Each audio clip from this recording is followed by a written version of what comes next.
Last week we finished Karuna and Mudita, compassion and appreciative joy. Now, they are called limitless ones or measureless ones.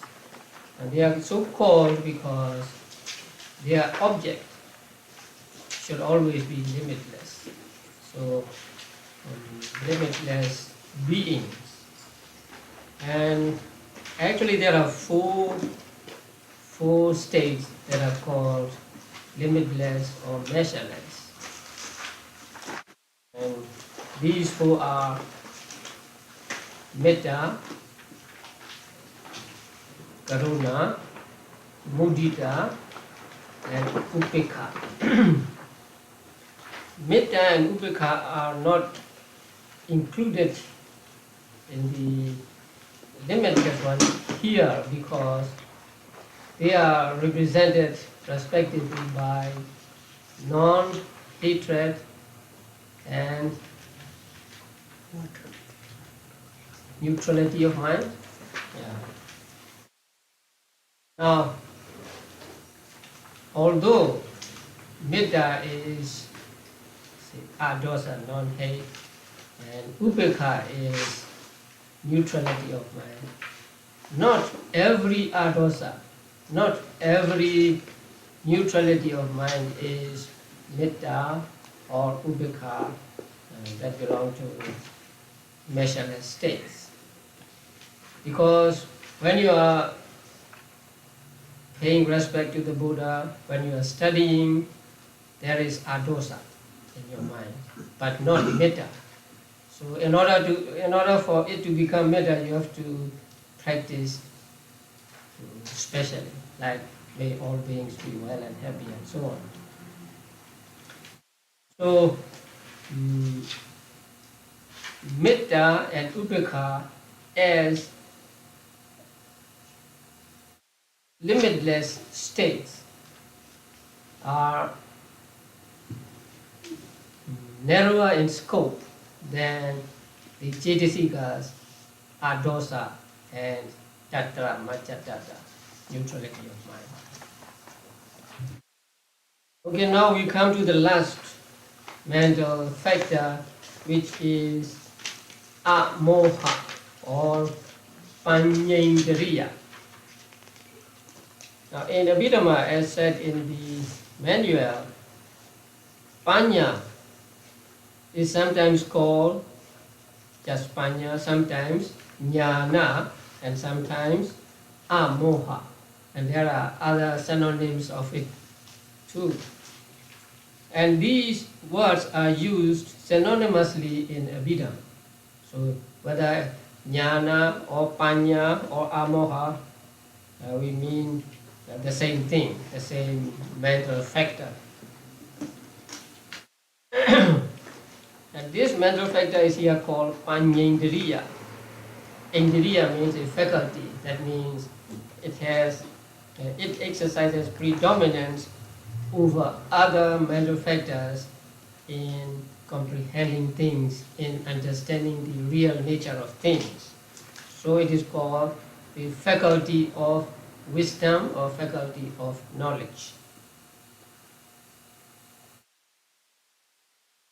And it has a characteristic of penetrating things according to their intrinsic nature. That means seeing them in their true nature, seeing the true nature of things. And sometimes the characteristic is described as pure penetration. Now when a sharpshooter shoots, then he always hit the target. In the same way, panya always hit the target, which is the object. So panya or amoha or jnana is that which penetrates or which understands the true nature of things. Its function is to illuminate the objective field like a lamp. So panya is compared to a lamp, and moha is compared to darkness. So when there is no light in this room, we cannot see things, and in this room we cannot see each other. But when there is light, when the room is illuminated, then we see things clearly. So in the same way, when there is moha in our minds, we don't see things clearly, we don't see things as they are. But when panya comes, it is like illuminating the object, and so we see things clearly. So panya has the function of illuminating object, like a searchlight or something. It is manifested as non-bewilderment. So when you understand something clearly, when you understand the true nature of a thing, then you are sure about that thing, you are not bewildered. So it is, panya is here compared to a kite. A kite can take you through the wilderness without making mistakes. And its proximate cause is wise attention. So yoniso manasikara. Now, according to Abhidhamma, not every knowledge is called panya. So panya is that which understands the real nature of things. Sometimes there may be some kind of knowledge by which you make weapons to kill other people, something like that. So those are not called panya according to Abhidhamma. It may be some kind of strong vitaka, or sometimes it may even be akusala. And panya is best illustrated with regard to vipassana meditation. So you practice vipassana meditation, you make notes of the object you observe, and as your mind becomes concentrated, you begin to see the objects clearly, and then their characteristics and others, their true nature. So panya is best illustrated with reference to vipassana meditation. Now, there are three states which seem to share some kind of understanding or knowledge. Now there is sanya. What is sanya? Perception. And then there is vijnana. What is vijnana? It is chitta. And then there is panya or jnana. Let's see, panya. And they look similar, and they, even in the words you find the word nya, right? Panya, vijnana, sanya. So all of them know that the object, but their mode of knowing is different. So sanya is knowing the object, but here knowing the object means just perception of the object, just making note of the object. It is blue, it is red, it is yellow, and so on. And vijnana is described as something which knows that the object is, say, yellow or whatever, and also it knows the characteristics of anicca, dukkha, and anatta. But it cannot achieve the eradication of mental defilements. It cannot achieve the penetration of the Four Noble Truths. Panya can do that. So there is the difference between sanya, vijnana, and Panya. Sanya makes a mark, and Vijnana makes a mark, and also it knows the object, but it cannot help penetration arise just by itself. So that is done by Panya. So, and these three are compared to a child and an ordinary man, that's a villager and a treasurer or money changer, or a smith. When these people see a coin, their understanding of the coin is different. When a child sees a coin, he just knows that it is something and it is round or something like that. That say it is round or square or long or it is figured and so on. But the child does not know that it can be used as an object to buy something. Now the villager knows that it is a coin, it has some figures on it, or it is round, or it is square, or it is long, and also he knows that it is valuable for human use. It can be used to exchange with other things. But he does not know whether that coin is really a genuine coin, or whether it is false, or whether it is just half value. This he does not know. And this knowledge is for the money changer or a smith. So a smith or a money changer, he is familiar with money, the coins, and so he knows in all three modes. He knows that it is a round thing, it has a figure on it, and he knows that it can be used for exchanging things, and also he knows that it is false or it is genuine, and even he knows that it is made in some year, or it is made at some place, or even it is made by some people. So his understanding is thorough with regard to a coin. A villager's understanding is not thorough. He knows that it is an object, a coin, and he knows that it can be used for exchanging things. And a child's understanding is very primitive. So he just knows that it is a round thing. He may play with it. So this is the difference between Sanya, Vijnana, and Panya. And this difference actually is given in the books with reference to Vipassana meditation. So when you practice Vipassana meditation, first you see the characteristics, you penetrate the characteristics with Panya actually. But Vijnana also takes them as object. Vijnana can take the characteristics, the impermanent, suffering, and soulless nature, can take them as object. But it cannot, by itself, achieve the penetration of the Four Noble Truths. Now there is another kind of difference between these three, and I think that would apply to any kind of Sanya, Vijnana, and Panya, and that is that Sanya knows the object, whether it is right or whether it is wrong.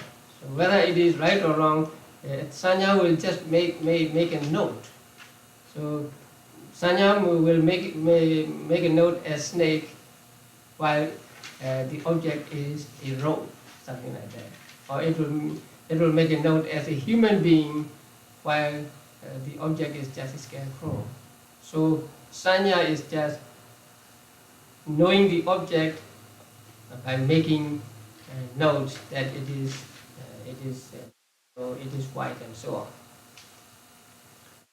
Panya penetrates into the nature of things and understands it thoroughly.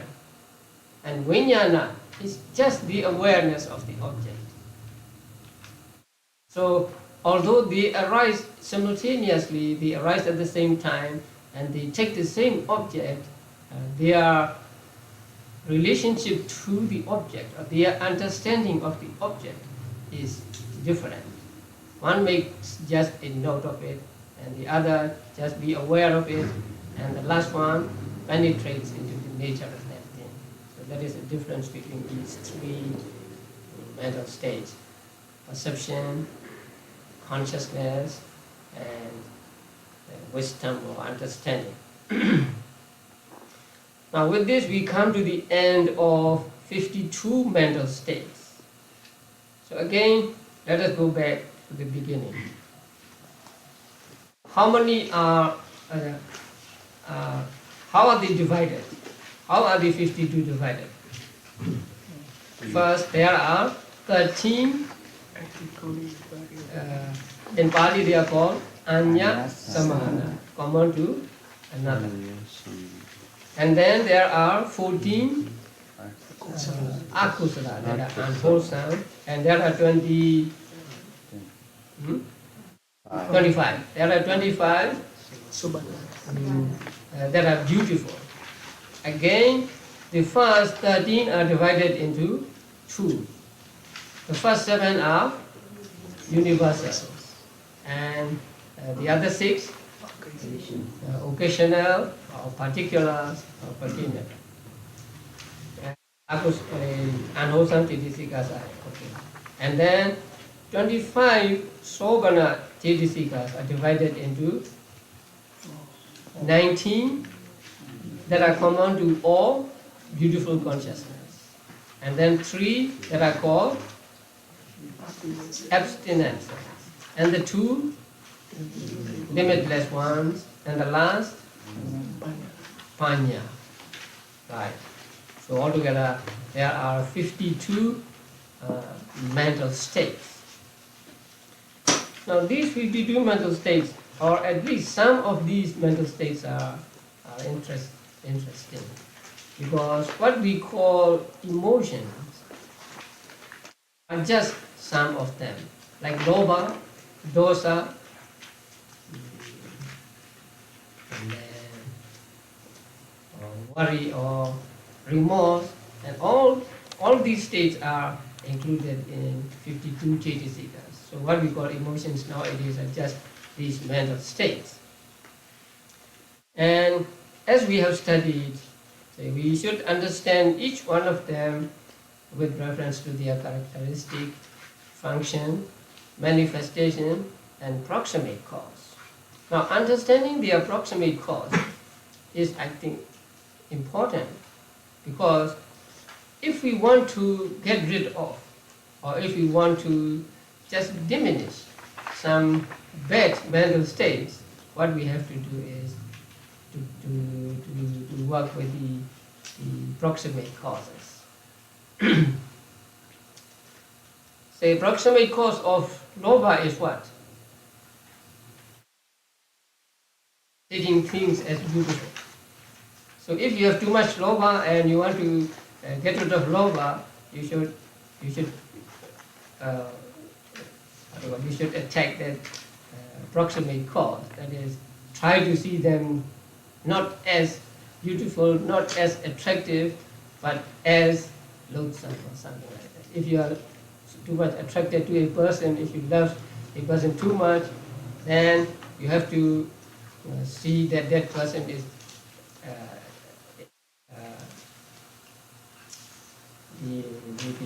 the body of that person is loathsome, and he is impermanent, and so on. So understanding these four aspects of each one of them can help us in trying to develop, or trying to diminish, or trying to get rid of these mental states. And these mental states are all mentioned in Abhidhamma or Dhamma-saṅgaha, and they are put in a organized form in this manual. So this manual divides Cetasikas into 13 common to others, and then 14 unwholesome, and 25 beautiful Cetasikas, and so on. Now, after we know the 52 mental states of Cetasikas, we must know how these 52 mental Cetasikas come into association with 121 types of consciousness. So today you have some work to do, not just listening. So there are two kinds of combinations. So I call them Cetasika Ceta combination and Ceta Cetasika combination. So you take a Cetasika and then you say this Cetasika is associated with or arises with so many Cetas. That is called Cetasika Ceta combination. In Pali it is called Sampayoga method. If you take one type of consciousness and say this type of consciousness arises along with 19 Cetasikas, 21 Cetasikas, and so on, this is called Ceta Cetasika combination. So we take Ceta and then try to find how many Cetasikas arise together with it. So that is in the manual it is called Saṅgaha method. So the first one is Sampayoga method, and the second one is Saṅgaha method. Now you can read the manual or you can look at the chart. So and then you can look at this chart. This chart is in the manual also, but there is some error in the manual. So I hope this chart is correct. I have read it again and again, but sometimes it is very difficult to be free from mistakes. See, here or there, you make a mistake, you overlook. I hope it is correct and accurate. So please look at this chart, and then we will try to find out first the Sampayoga method. So in order to see the Sampayoga method, you read the columns down from top to bottom. And that is Sampayoga method. Cetasika Ceta combination. So if you have this chart, it's very easy. You know at a glance, say how many Cetas arise with a particular Cetasika, or how many Cetasikas arise with a particular Ceta. Now we'll go through it one by one. So the first column, you look at the name of the Cetas. So Lobha Mula, 1, 2, 3, 4, 5, 6, 7, 8. You all know that. Dosa Mula, 1, 2, and Moha Mula, 1, 2. Right. And then next group, Dvi Pancha Vijnana. So Dvi Pancha Vijnana. Yes.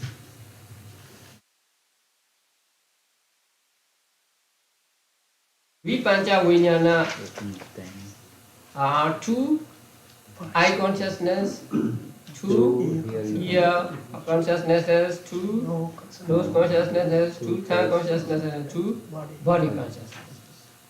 So you can look at the chart also, the check the dots. And then Sampatichana. There are two Sampatichanas. One belonging to Kusala Vipaka and the other to Kusala Vipaka. And then there are three Santiranas investigating consciousness. The first one is Upeka. So there are two Santirana Chetas accompanied by Upeka and one accompanied by Somanasa. Yeah.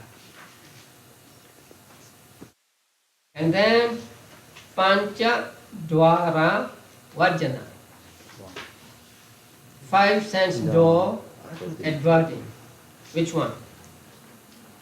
On the chart. I have this chart. I want you to put the colors like this. Later on I will tell you. So Pancha Dwara Vajana, there is only one, and then Mano Dwara Vajana, also one. The last one is Hasitupada, smile producing.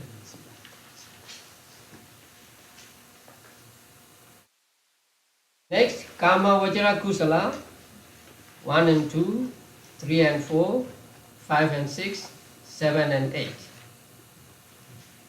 And then Kama Vajra Vipaka, sense sphere resultant, again 1 and 2, 3 and 4, 5 and 6, 7 and 8.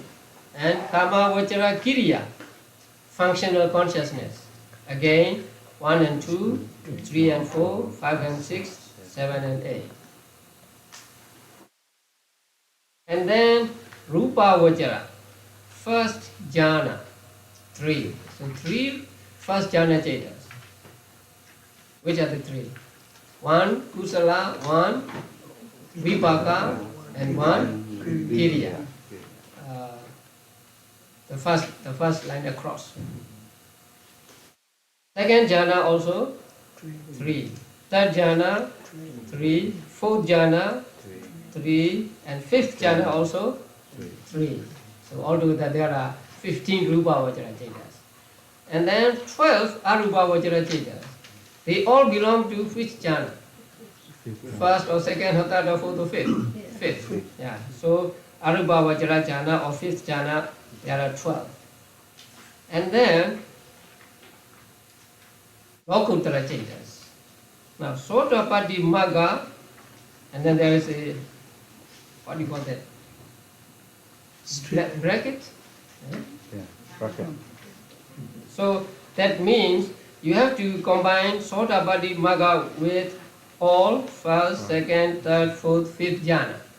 So Sotapati Magga first jhana, Sotapati Magga second jhana, Sotapati Magga third jhana, Sotapati Magga fourth jhana, Sotapati Magga fifth jhana. And then Sakadagami Magga first, second, third, fourth, fifth, Anagami Magga same, and Arahata Magga first, second, third, fourth, fifth jhana. And then the phala or fruition the same. Sotapati phala, first jhana, second jhana, third jhana, fourth jhana, fifth jhana. And then second Sakadagami phala, Anagami phala, Arahata phala, first, second, third, fourth, fifth. Can you identify those in the Cheta chart? Yes. Yes? Yes. Good. You must be able to do it.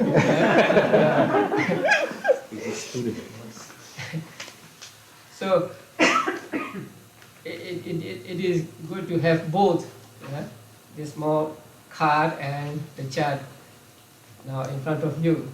So you have to look at both these things. Now let's go to the Cetasikas. Now Sabba Citta Sadharana, that means 7 universal. You remember the 7 universals? Yes. Phasa.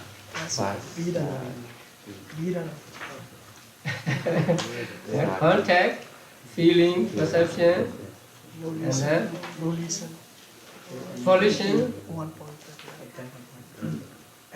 attention, and then what? Light. Yeah.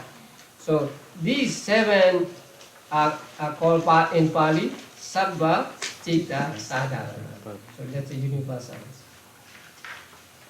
So with regard to universals, we have no difficulty. They arise with every type of consciousness. So 89 or 121 types of consciousness. So whenever a consciousness arises, these 7 will be always with it. No problem here. The next one is Vitakka. So with how many Chetas does Vitakka arise? 55. Now since Vitakka is one of the jhana factors, we take into account the 40 Lokuttara Chetas, not 8 Lokuttara Chetas.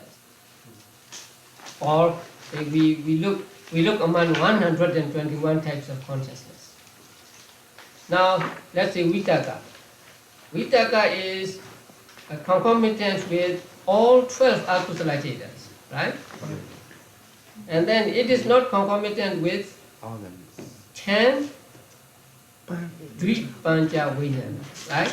So it does not arise with seeing consciousness, hearing consciousness, and so on. Right? Yeah. And then with others, it arises. So you go down the line until you reach Rupa Vajra first jhana. It arises with Rupa Vajra first jhana, right? Yes. Why? Because there are 5 mental jhana factors arising with first Rupa Vajra jhana. Vitakka, Vichara, Piti, Sukha, Ekati. But with second jhana, it does not arises, right? And then with third, fourth, fifth jhana also? No. And with Arupa Vajra? No. Then with Lokuttara, it arises with first jhana. So there are altogether 8 first jhana chetas, 4 maggas and 4 phalas, right? And it does not arise with second, third, fourth, and fifth. So Vitakka arises with Kamavajra chetas except 10 Dvipanja Vijnana, twice fivefold consciousness. And it does not arise with second, third, fourth, and fifth jhana chetas, both Mahakata and Lokuttara. Right? So if you count the chetas, you get 55 chetas. Now what I want you to do is, you put colors in the blank circles, just the colors for Vitakka, like this. That will take you 1 card. And then for Vichara, another card. For Adhimokka, another card. So if you have those cards, you can see them very clearly. Not all the colors are put in. The colors are not put in all the circles. So you pick up this and you know that this is for Vitakka. So you may write here with Vitakka and then 55. That's for instant reference. Now nowadays people are full of instant things, right? Instant result, instant coffee, and so on. So here, instant Abhidhamma. So if you have these cards, you have instant Abhidhamma. So if you want to know how many chetas arise with Vitakka, you pick up this and you see, oh, Vitakka arises with all akusala chetas, right? And then Sampaticana and Santirana, and then 24 Kamavajra, beautiful Kamavajra chetas, and then first jhana, Rupa Vajra, and Lokuttara chetas. So when you put in the colors,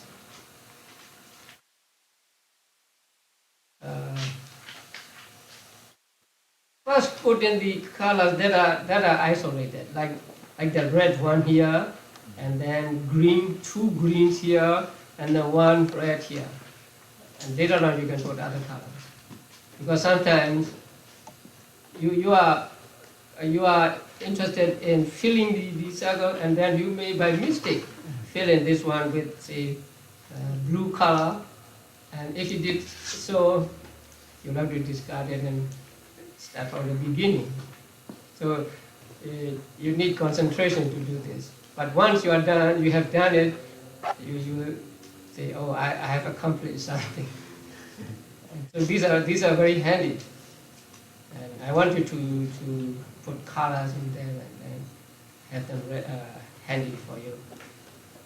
So this is Vitaka.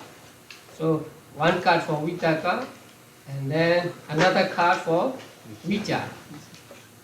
Now Vichara arises with all 12 akusala cetas, but it does not arise with 10 vinyanas, right? Dvipanja vinyana cetas.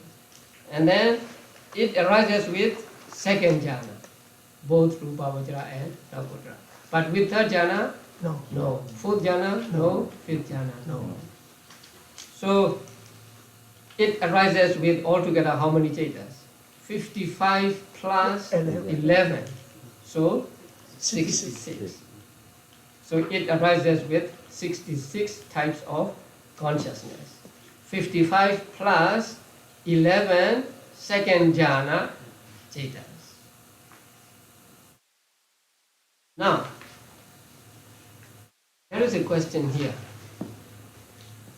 We learned that Vitaka does not arise with Dvipanja Vijnana and the second jhana and so on. And we learned that Vitaka is the mental factor that takes the mind to the object, that puts the mind onto the object. Then how come the Vijnanas are without Vitaka? How could they take the object without the help of Vitaka? So this is a question here.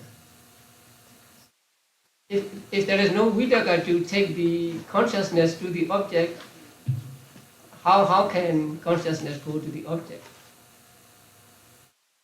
The answer is, now, for these 10, the impact is too great that these don't need Vitaka to take them to the object. The visible object and then the eye sensitivity come into contact. And so their contact or their impact is great. So that they don't need Vitaka to take them to the object. Without Vitaka, they are able to take the object. And with the second jhana and so on, they don't need Vitaka because it was because of disgust for Vitaka that they practice meditation and get the second jhana. So the Vitaka is eliminated in second jhana by force of mental development, by force of bhavana. So that is why the second jhana and so on, they are without Vitaka. So they are also without Vitaka, they can take the object.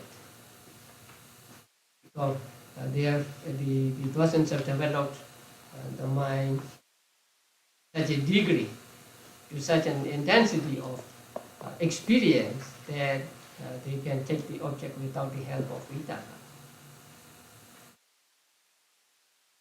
And Vichara, the same thing. The third jhana, there is no Vichara in the third jhana. That is because Vichara is eliminated by force of mental development. Now, if you remember how a person tries to get the higher jhana, you know that a person who has got the first jhana wants to attain the second jhana, right? So he finds fault with Vitaka and he tries to eliminate Vitaka. And as a result of his practice, when the jhana arises next time, that jhana is without Vitaka. So by force of practice, by force of willpower, by force of mental development, Vitaka is eliminated in the second jhana and so on. So they don't need, without the help of Vitakka and Vichara, these types of consciousness can take the object. Okay, the next one. Abhidhamma does not arise with what? Doubt, right. The moha mula Cheta accompanied by moha, and that is with doubt. So doubt and abhidhamma is what? Decision, right? Yeah. Making a decision, making a resolution. If you have doubt, we cannot make a resolution. So they are incompatible.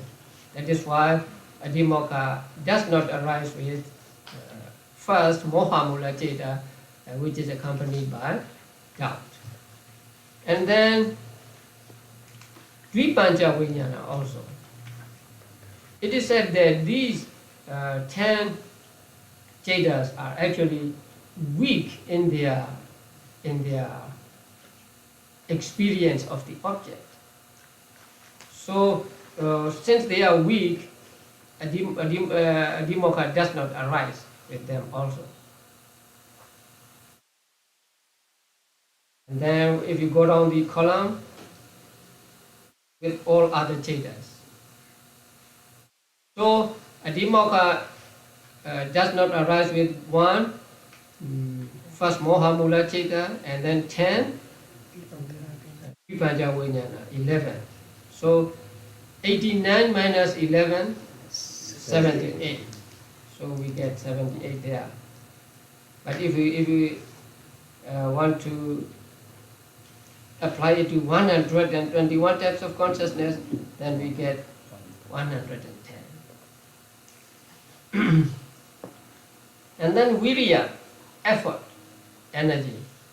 Virya does not arise with vipajja vijnana and so on. Again, the sub-commentary to the manual did not give any reasons. But one teacher gave the reason as that they are weak, and so they are not compatible with virya or energy which is strong. So virya does not arise with how many? 10, 11, 12, 13, 14. Right? 16? Oh yeah. 10, 12, 14, 15, 16. So virya does not arise with 16. Very good. So it arises with only 73 types of consciousness or 105 types of consciousness. Now comes piti. Piti means zest. So it has a nature of joy. So it will not arise with those that are accompanied by upekha, and also those that are accompanied by domanassa. Right. So it does not arise with 4 from lobha mula cetas, and then 2 dosa mula cetas, and 2 moha mula cetas. So it arises with only 4 from akusala. And then dupanja vijnana are accompanied by what feeling? Ubekha. Sampatichana also ubekha. Santirana also one is ubekha. The other somanasa. So with somanasa it arises. And then panchadwara vajana and monodwara vajana, they are accompanied by ubekha. They are blue dots. And then it arises with hasitobala, right? Smile producing, because it is smile producing. It must be accompanied by pleasurable feelings. So it arises with it. And then kamavajra kusala, the first 4 are accompanied by somanasa. So it arises with them, and the last 4 are accompanied by ubekha. So it does not arise with them. The same with kamavajra vipaka and kamavajra kiriya. And then let's go to rupa vajra. With first jhana there is vitaka, right? Yeah. I mean piti.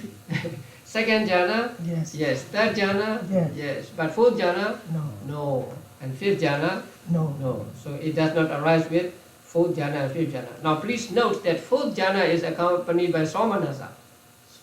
Right? Right. But piti does not arise with that somanasa because of force of practice, the mental development. Because it is in order to get rid of piti that the person tries to get the fourth jhana. So that is why it is not. It does not accompany the fourth jhana cetas. So only with the first, second, And third. and Third. third, right?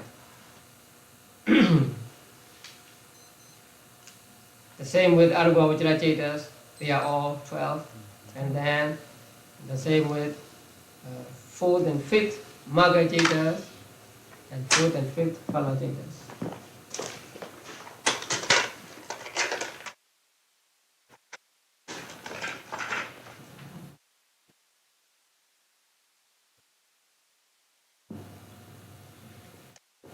Okay, so piti arises with 51 types of consciousness. Now you remember how many types of consciousness are accompanied by somanasa feeling? 62. 62. Yeah.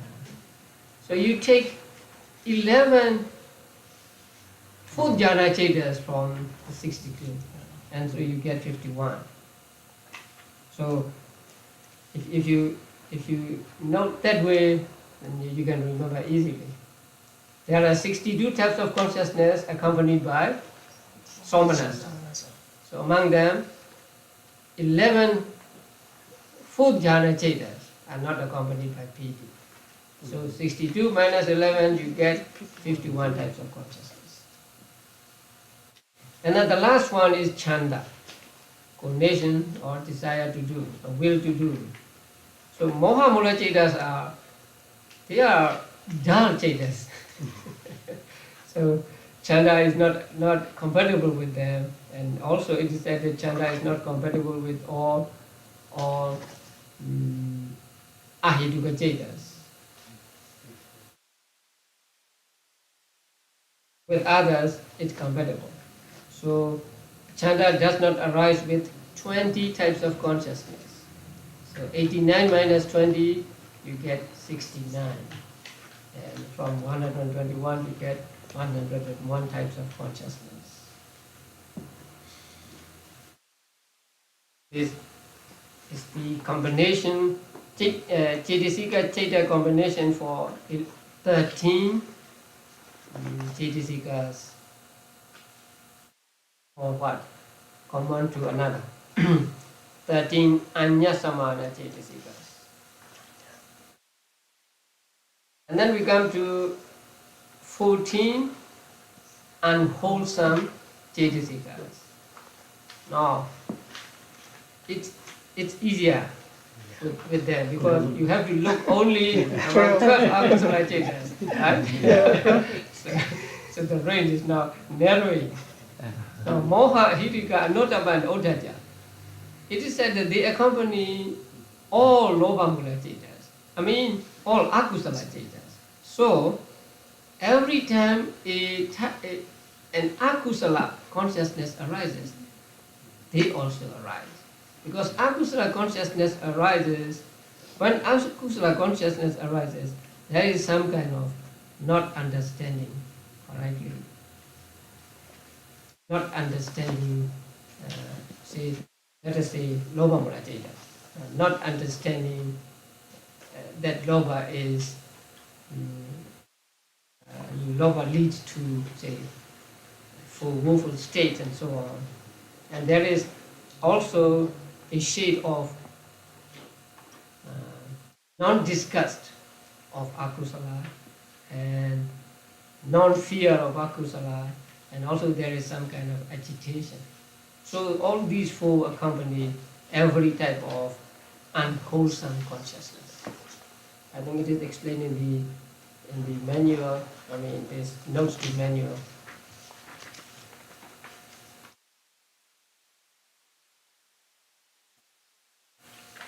For every wholesome citta involves a mental blindness to the danger and evil, a lack of shame or moral dread, and an underlying current of agitation.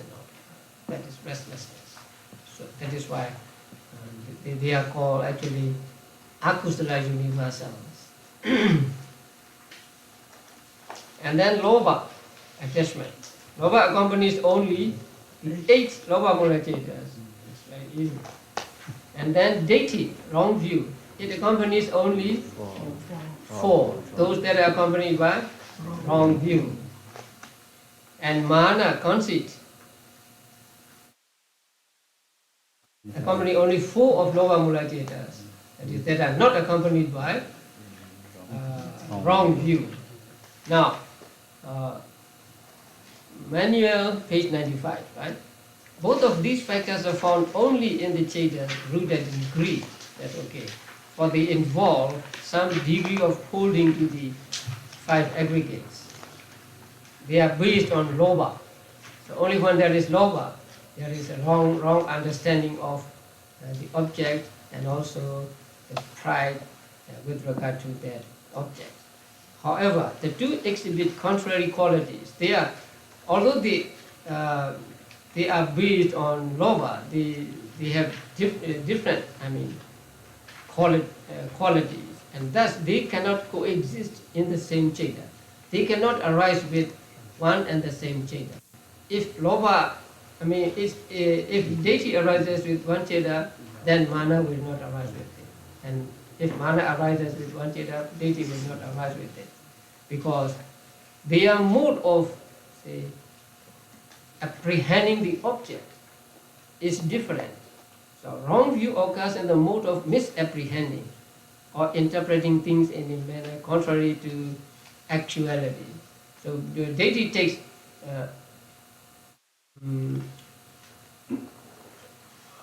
impermanent things to be permanent, unsatisfactory things to be satisfactory, and insubstantial things to be substantial, and so on. And so its understanding of the object, its reaction to the object is in this way. It takes them wrongly. But mana, conceit, occurs in the mode of self-evaluation. That means taking oneself to be superior.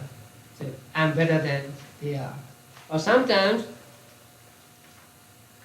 I am the same as they are. Sometimes, I'm not as good as they are, but still I have pride, I have conceit. So its relation to the object is different. It has a different mode than wrong view, and so wrong view and conceit cannot arise with the same object. And they are compared to two lions of equal strength who cannot live in one cave. So,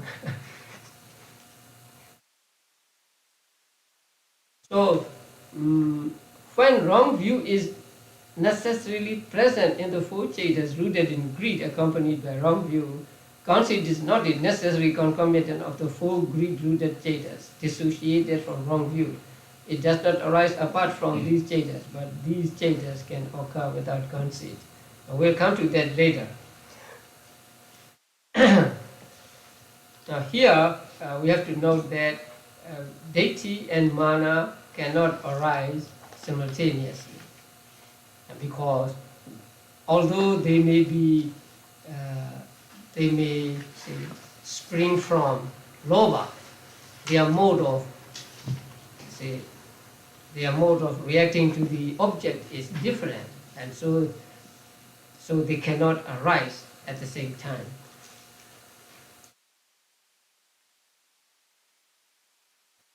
Lobha, deity, mana, dosa, isa, machariya, kukuja, these 4. These 4 arise with 2 dosa mula cittas only. So they are found in these 2 cittas. Dosa, esa, machariya, kukuja. Among them, dosa always arises with these two chetas. But Isa, Machariya and Kukuja arise not always with these two chetas, sometimes only. So we'll come to that later too. But here we have to count all that accompany dosa mula cheta. So we say there are four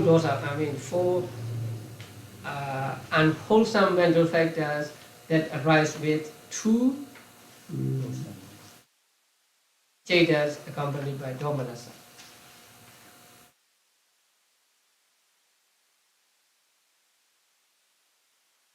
Now, Asa is what?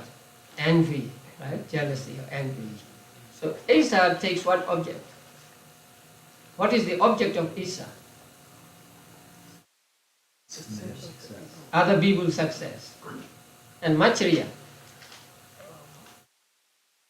one's own success.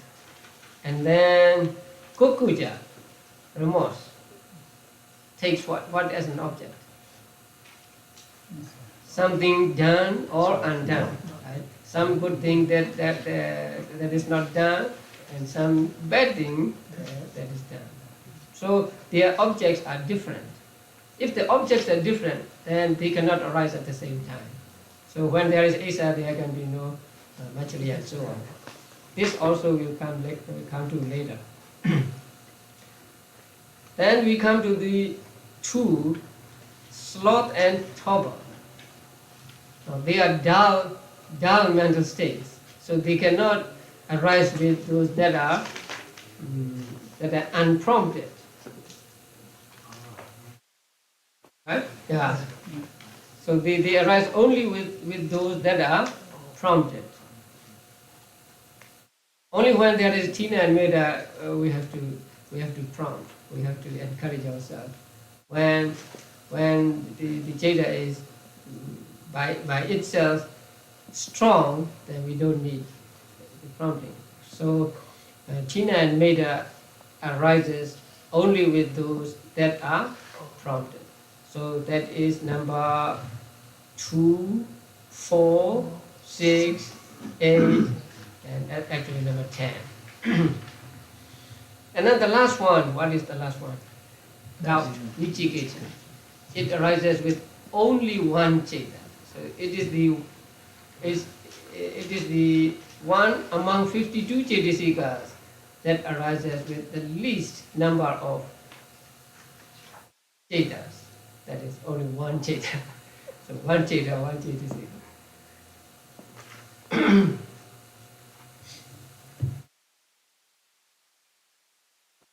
Next group. The first 19 are easy. Since they are common to all Sobhana, beautiful chetas, they arise with all beautiful chetas. So they arise with sense sphere, consciousness, Kusala, Vipaka and Kriya, and also with Rupa Vajra, Arupa Vajra and Lokutra. So they arise with 59 types of consciousness or 91 types of consciousness. That is 89 minus 54 or 121 minus 30. Yeah. 89 minus 30 or 121 minus 30. Right. Now viriti, three abstinences. 3 abstinences are what? Right speech, right action, right livelihood. Since they are called abstinences, they arise only when there is abstinence. When you are paying homage to the Buddha, they don't arise. Right? Now, these 3 arise with, you look at the chart, Yeah. so 8 Kama Vajra Kusala Jetas, right? And then 8 or 40 Lokuttara Cetas. So they arise with Kamavajra Kusala and they arise with Lokuttara. But there is difference of the mode of their arising. It is said in the manual that when they arise with Lokuttara Cetas, they arise in entirety or in all modes, and they arise together. And they arise always. So whenever a supramundane consciousness arises, these three arise. And they arise together at the same time. And when they arise in the mode of destroying all inclinations towards evil doings. Now it is a little difficult to understand here, because if the abstinences arise with the mundane cetas, kamavajra kusala cetas, they arise occasionally, only when there is something to be abstained. And when they arise one at a time. When there is some right speech, there is no right action, no right livelihood. When there is right action, there is no right speech and no right livelihood. And when there is right livelihood, there are no other truth. But in the Lokuttara Cetas, it is different. It is the power of Lokuttara Cetas. Because when a Lokuttara Ceta arises, it eradicates all mental defilements, right? Yeah. So when it eradicates all mental defilements, it means it eradicates all inclination towards these, the transgression of all these evil states. So, virtually, when a supramundane consciousness arises and eradicates mental defilements, it is actually abstaining from all evil, not only wrongdoing by body, not only wrongdoing by speech, not only wrong livelihood, but from all these it abstains virtually. That is why when they arise with Lokuttara Cetas, they arise in all modes of eradicating the inclination towards evil, and they arise all together, and they arise always. But when they arise with Kamavajra Kusala Cetas, they arise one at a time, and they arise sometimes only. So that is the difference.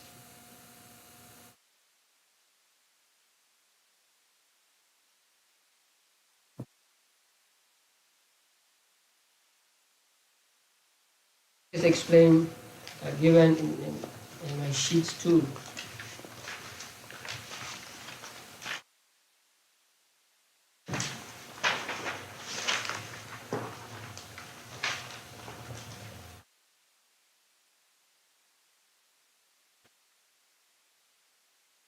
Yeah. At the end of Chitta-Chedasika combination, the three Virati Chedasikas arise in the 8 Kamavajra Kusala Cetas, 1 sometimes only, and 2 separately. Only when abstaining from evil speech or evil deed or wrong livelihood, and not at other times. So they do not arise always with Kamavajra Kusala Cetas. And when they arise separately, one by one. But when they arise in or with the 8 or 40 Lokuttara Cetas, they arise by all modes of crushing evil speech, evil deeds, and wrong livelihood.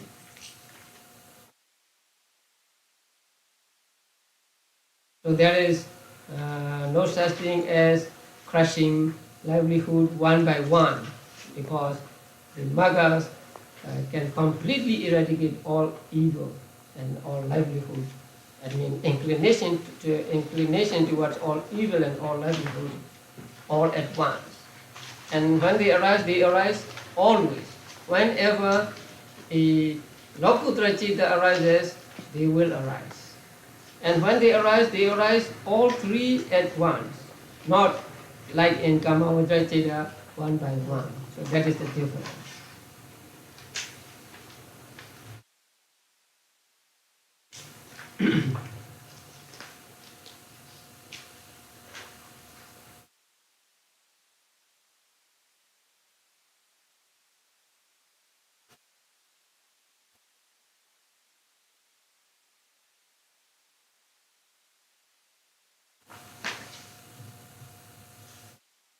So when they arise with Lokuttara Citta, they don't have to abstain from,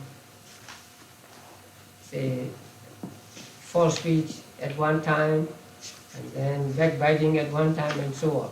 So they eradicate inclination to all these evil deeds and wrong livelihood. So with Lokuttara Citta, they arise together, they arise always. But with Kamavajra, Kusala Citta, they arise sometimes only, and when they arise one at a time. And then the next group is Appamanya, limitless ones. So here, two limitless ones, Karuna and Mudita. Now they arise with how many Cittas? Kamavajra, Kusala Cittas, 8, and then Kamavajra Kriya Cittas, 8, and then Rupavajra first jhana, 3, second jhana, third jhana, fourth jhana, 3. So altogether 28 types of consciousness. 8 plus 12. Now you see Karuna, let's say Karuna. Karuna arises with only 28 types of consciousness. And Mudita also, 28 types of consciousness. Now here, they arise with Kusala and they arise with Kiriya, right? And then they arise with first, second, third, fourth jhana. They do not arise with fifth jhana, because when they reach fifth jhana, it is accompanied by Upekkha and not with Somanas. But when you practice Karuna or Mudita, there is Somanas.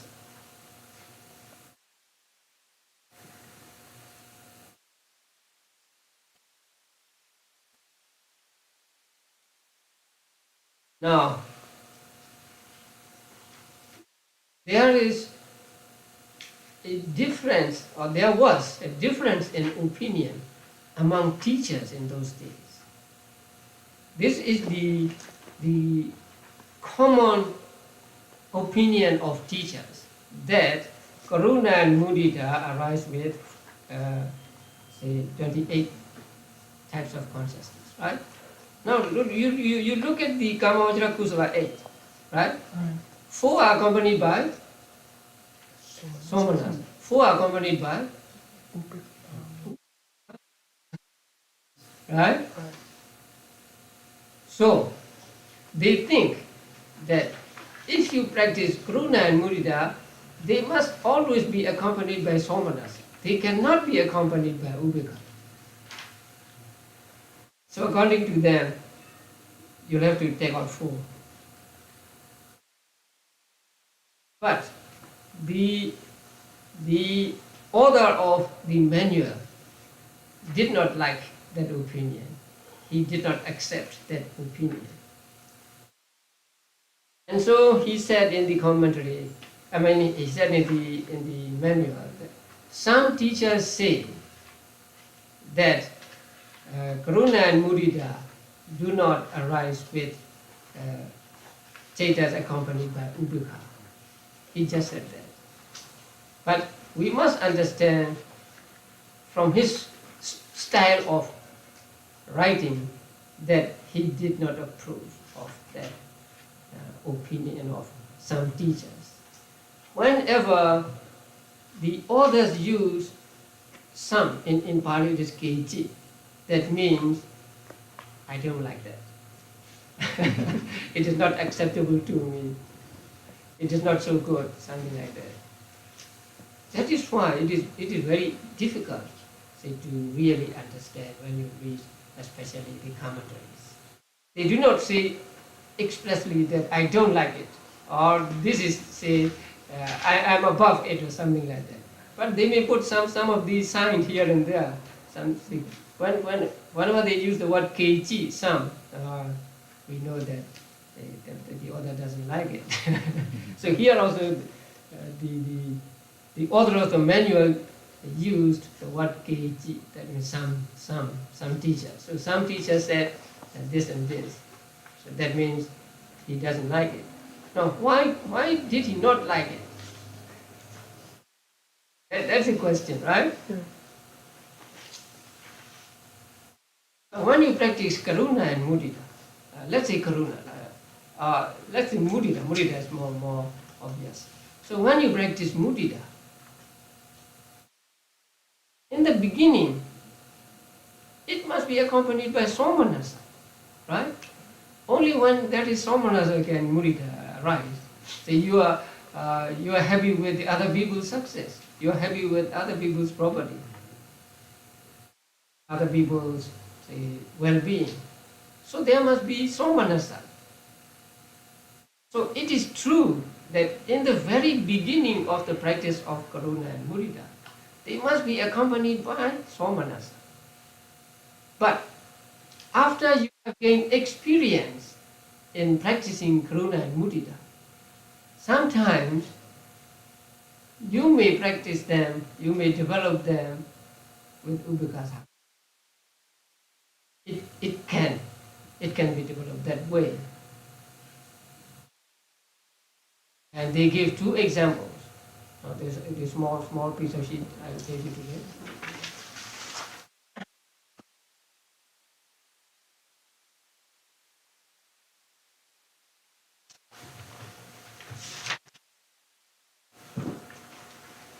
Now, first example is you can recite a thoroughly learned passage without actually paying attention to it, right? You can sing a song, but you may be thinking of other things. And you can recite something, some prayer or something you have learned and memorized, and then you can say it. That happened many times to us, right? And also it is said that when you practice vipassana meditation, now vipassana is panya, right? So logically, vipassana must always be accompanied by wisdom, jnana. So we can practice vipassana with consciousness accompanied by jnana only, right? Wrong. Now, we practice vipassana and with jnana sampayutta. But when we are very familiar with comprehending the characteristics of the phenomena, sometimes we may be practicing it with jnana vidyutta, because by force of habit. So in the same way, when you have become very familiar with the practice of karuna and mudita, you may practice sometimes. You may develop them sometimes with theta accompanied by ubbeka. That is before you reach the stage of jhana. But when you reach the stage of jhana, when jhana arises, it must definitely be accompanied by somanasa, no ubbeka at that time. So here it said, of course, in the jhana thought process, they arise only with the somanasa sahagata cetas, as there can be no asivana repetition conditioning to those of different vedana. In order to understand this, you must understand pattern and also some thought process. Now, I think you are familiar with thought process because I have talked about it many times. Now, there are 7 jhana movements, right? So, when a person reaches jhana, there is one thought process, jhana thought process. Now, in that jhana thought process, there are 4 kama vajra jhanas, and then 1 rupa vajra kusala. Or there may be millions of rupa vajra kusala. Let's say rupa vajra kusala. Now, these jhana movements enjoys this repetition condition. That means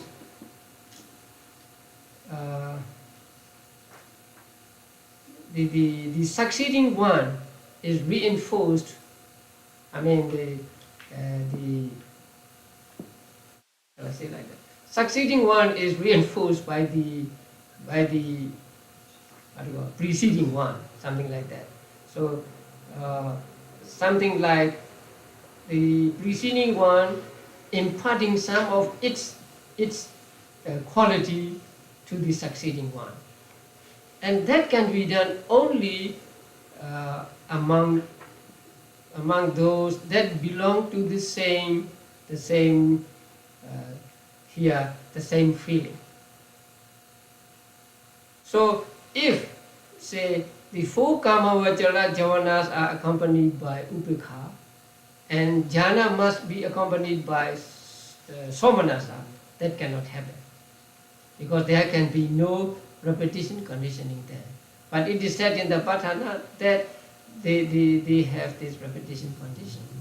So that is why in the jhana thought process, they must always be accompanied by somanasa.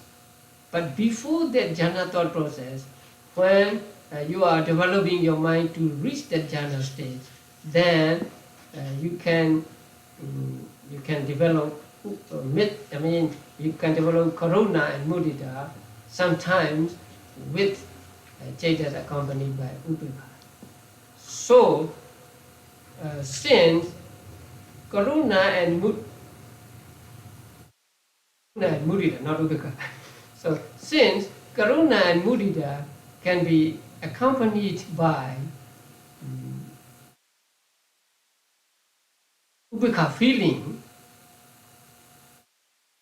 the opinion of some teachers is said to be unacceptable. So that is why he said, some say. So by that some say, he showed that he didn't accept their opinion. Okay. So, according to this, let us take that karuna and mudita arise with how many cetas? 28 cetas. Okay. Now, what about metta?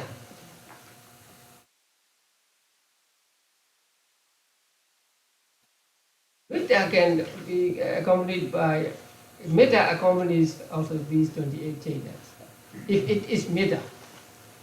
But if it is adosa, it accompanies all 59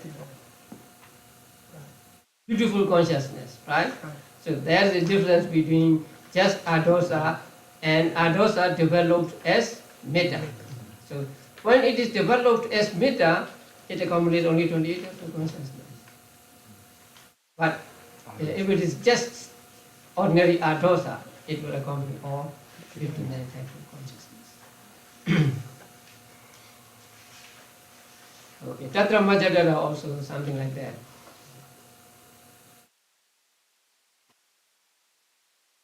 If it is upekha, then it will accompany not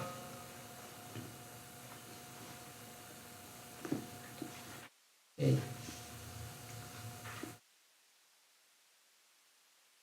Not first, second, third, fourth jhana, but it will accompany fifth jhana, right?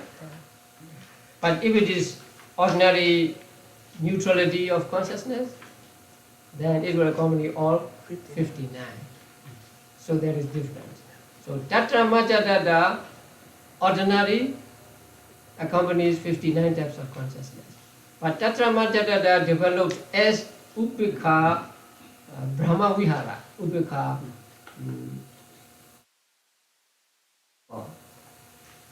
sublime abode.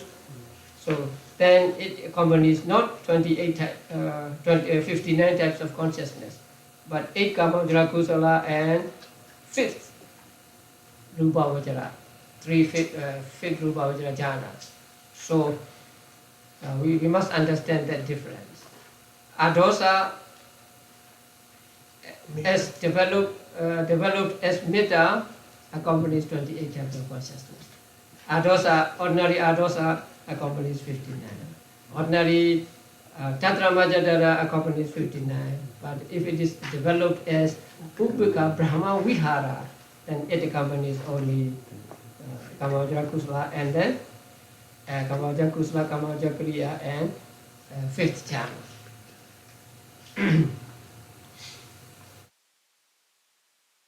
Okay, the last one, Panya. It is Panya, it will not accompany those that are not accompanied by, not associated with knowledge or understanding, right? So it will accompany from the Kamajara Kusala just numbers 1 and 2, and then 5 and 6. From among Vibhagas also the same, 1 and 2, 5 and 6. From Kriya also the same, 1 and 2, 5 and 6. But with regard to Rupa Vajra, Arupa Vajra and Lokutra, it accompanies all, because they can never arise without Panya, without Jnana. So Panya arises all with 47 types of consciousness. See, 4 from Kamajara Kusala, 4 from Kamajara Vibhaga, 4 from Kamajara Kriya, and then all 35 is Mahagata and Lokuttara Chetas. So 47. But if you take Chetas to 121, then it accompanies 79 types of consciousness. So Panya accompanies 47 or 79 types of consciousness. Now, in the manual, I think I have told you this. There is an error, and Bhikkhu Bodhi sent me some corrections to those errors, and I give them out to you. What's the page? Page 113. It says, under the Cetasika wrong view, the boxes for greed rooted Cetas numbers 7 and 8 should be clear. So instead of shaded, they should be white. Under the Cetasika conceit, Mana, the box for greed rooted Cetas number 6 should be clear.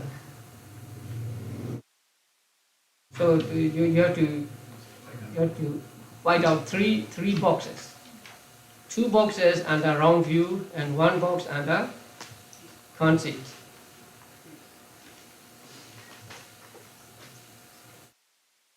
And also on page 113, under wisdom,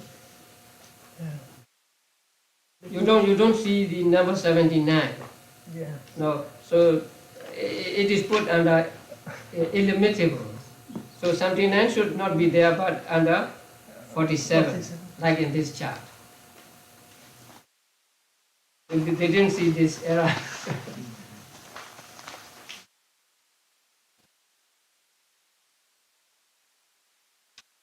Okay, now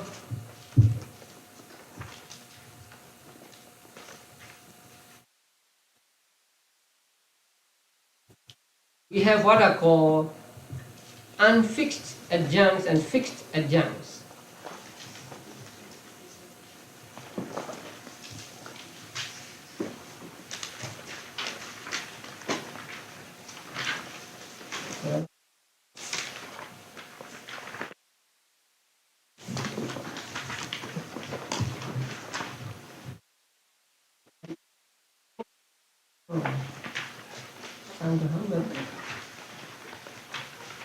Where are the fixed and unfixed?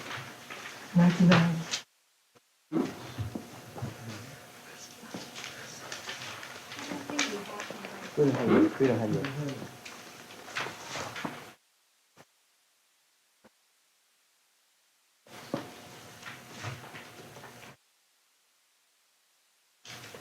Do we have those? No, we don't have it.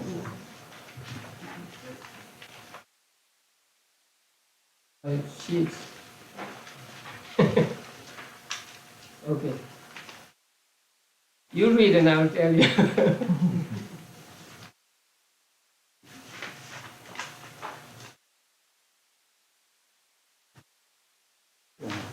So, what is the unfixed adjunct?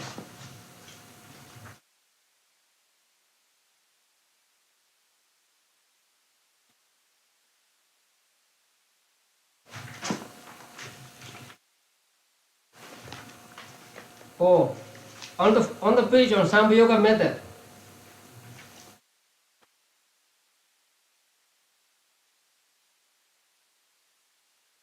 Bottom of that page.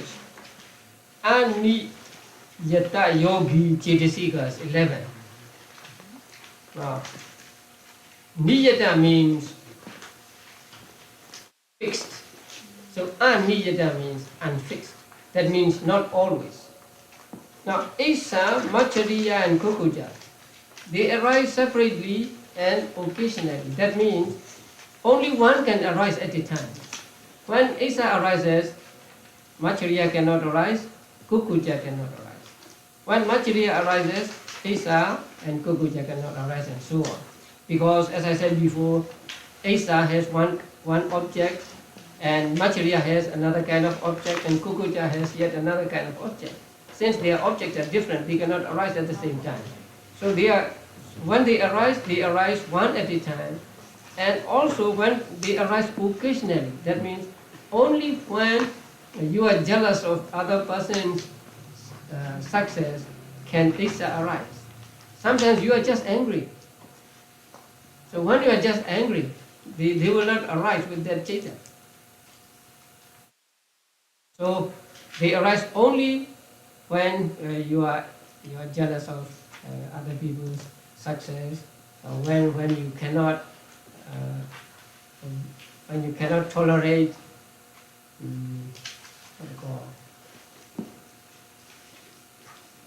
to be your property common to others, and when you worry about, when you remorse about what you did in the past or what you did not do in the past.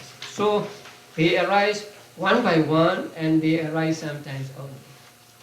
And also viditi 3, abstinences 3, that means when they arise with mundane chetas.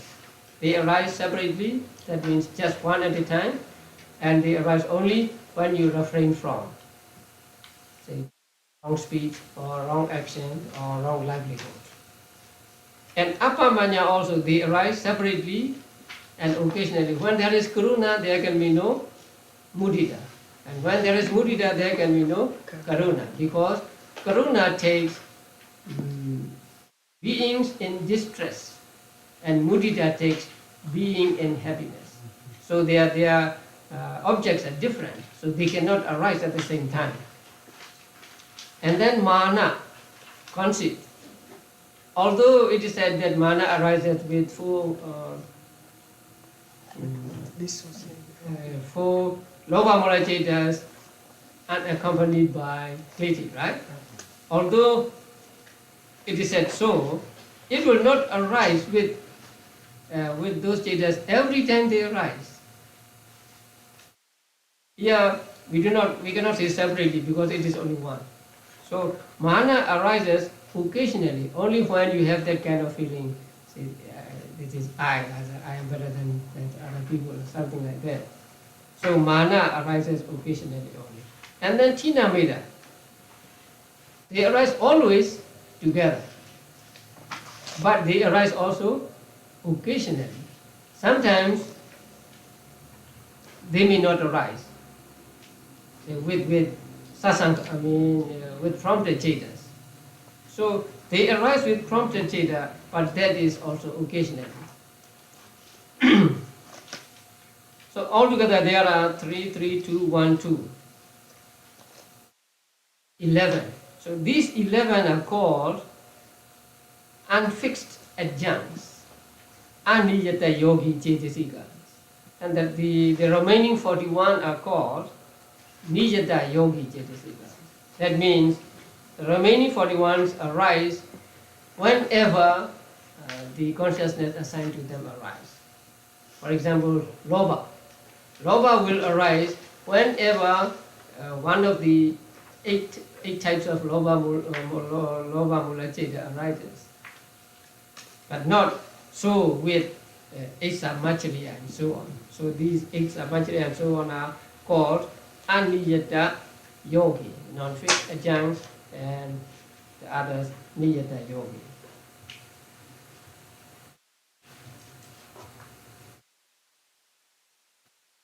Sadhu, sadhu, sadhu. So Bhante, abstinence, okay, now they say unfixed adjunct, Yes. but they will fix in lokucita. Yes, right. So it is for mundane only. That's why I said when they arise with mundane consciousness. But they are fixed on Right. supramundane. Supramundane, they are fixed. Yeah. And always. Oh, And all together.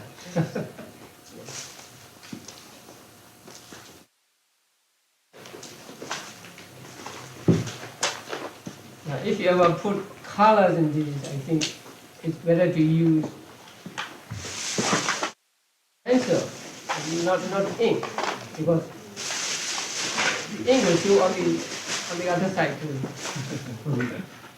not so resistant. If you need more, I can give them. You have 50 each now, right? You have to go a long way. But if you have time, I want you to fill in the circle. Or 2 or 3 a day, something like that. So later on, it will be very, very convenient for you just to pick up the card and look at it. Oh, Vita by 55 data, Vita now with 66 data and so on. Okay.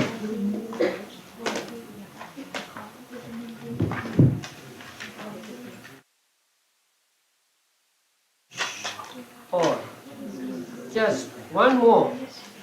Let me tell you one more thing. In the list of Cetasikas, I gave the references to Visuddhimagga and Attasalini. That is, if you are interested and if you want to read more, the references for characteristic, etc., of 52 mental factors and so on. So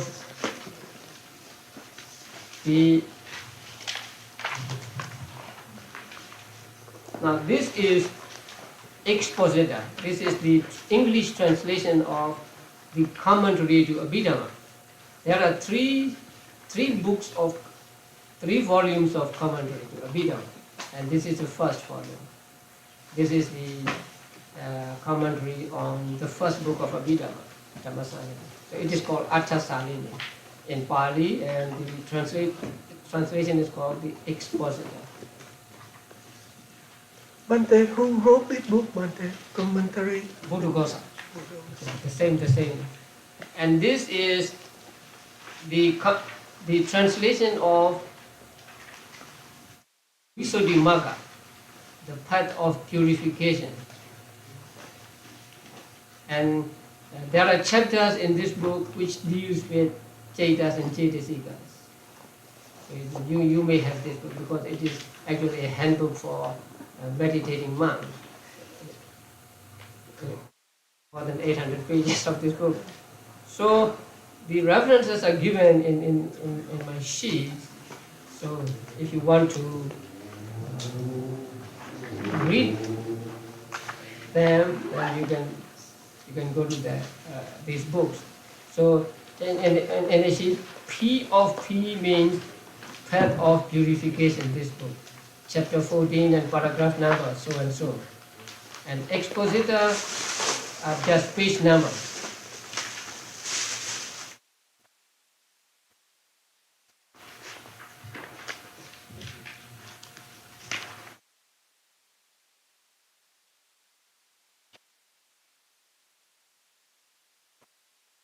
And if you read the expositor, and sometimes you may find a reference given to Athasalini and not to expositor. In that case, I hope you can find the page number here. Can you? Different edition, Bhante, there's one with 2 volumes, and yours is the combined volume. Yes, yeah. And so the page numbers Oh. are the same. Then the 2-volume edition, It's a the page number begins from 1 again. Yes. Oh. Or continue? Yeah, it's continuing. But edition also is revised. Yeah, it's not exactly the same either. Oh, yeah. Formerly there were 2 volumes. Yeah. Yeah. But the page number of the original Pali commentary is given in this translation. So in square brackets. So if you find some reference to Athasalini, page number, and you want to read expositor, so you can read it. So just find this and the numbers between the square brackets.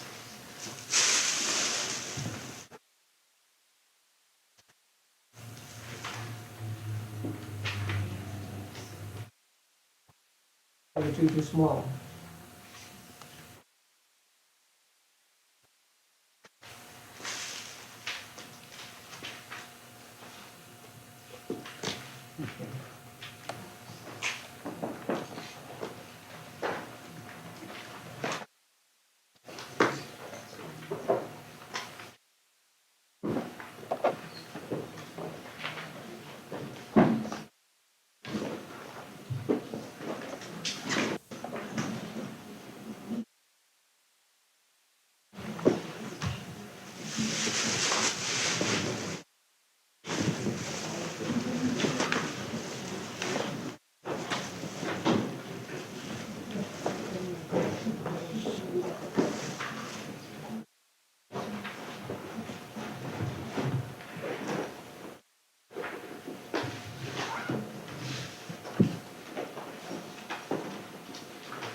Yeah.